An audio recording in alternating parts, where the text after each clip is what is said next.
আসসালামু আলাইকুম, welcome to my channel রাকানস মম। কেমন আছেন সবাই? আশা করি সকলে অনেক অনেক ভালো আছেন।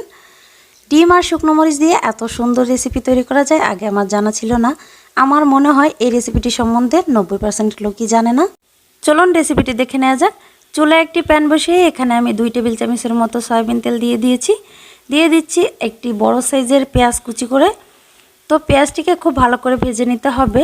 এটা এখানে অনবরত নেড়েচেড়ে আমি একটু লাল করে ভেজে নেব।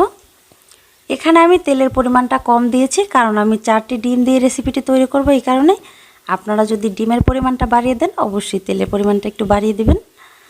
তো পেঁয়াজটা প্রায় লাল হয়ে গেছে। এ পর্যায়ে আমি একটু পানি দিয়ে দিচ্ছি, কারণ আমি এখন বাকি মশলাগুলো অ্যাড করে দেব।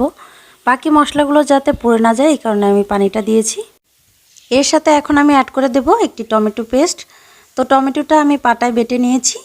এরপরে আমি যেটা অ্যাড করব সেটা হচ্ছে সবচেয়ে ইম্পর্ট্যান্ট।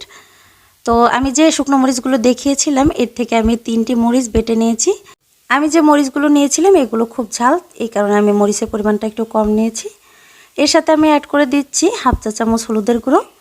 তো এরপরে এটিকে অনবরত নেড়েচেড়ে একটু ভালো করে ভেজে নিতে হবে। তো আমি এগুলোকে নেড়েচেড়ে ভেজে নিচ্ছি।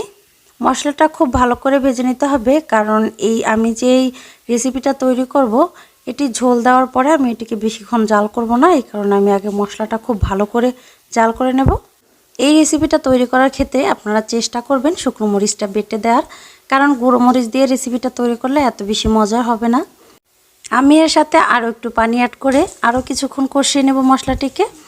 মশলা কষানোর সময় একটু অনবরত নেড়েচেড়ে দিতে হবে এবং লক্ষ্য রাখতে হবে নিচের দিকটা যাতে লেগে না যায়। তো মশলাটি মোটামুটি কষানো হয়ে গেছে। এ পর্যায়ে আমি এতে দিয়ে দেব 1 চা চামচ ধনিয়া ও জিরার গুঁড়ো।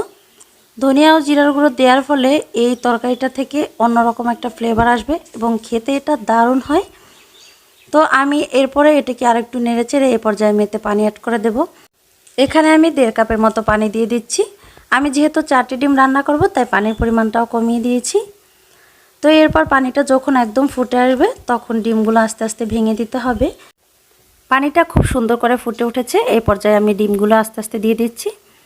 তো ডিমগুলো দেওয়ার সময় আপনারা লক্ষ্য রাখবেন একটু সাবধানে ভাঙার, কারণ অনেক সময় ডিম ভাঙার সময় দেখা যায় যে ডিমের খোসাও পড়ে যায়।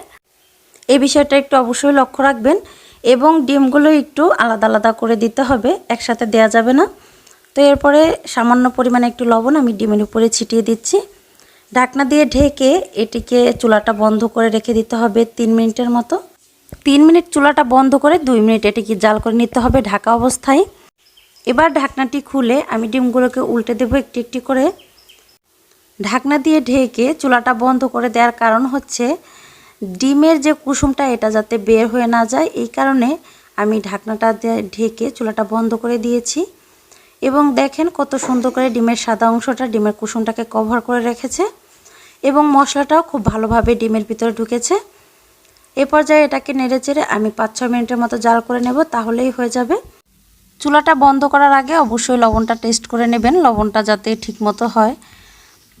তো আমি চুলাটা বন্ধ করে দিয়েছি। দেখেন কত সহজেই তৈরি হয়ে গেল এত সুন্দর একটি রেসিপি।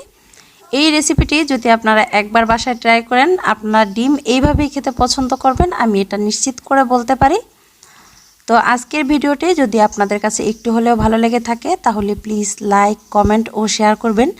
আর চ্যানেলটি প্লিজ সাবস্ক্রাইব করে দিবেন। আর যারা অলরেডি সাবস্ক্রাইব করেছেন তাদের জন্য থ্যাংক ইউ সো মাচ। ভালো থাকবেন, সুস্থ থাকবেন। আল্লাহ হাফেজ।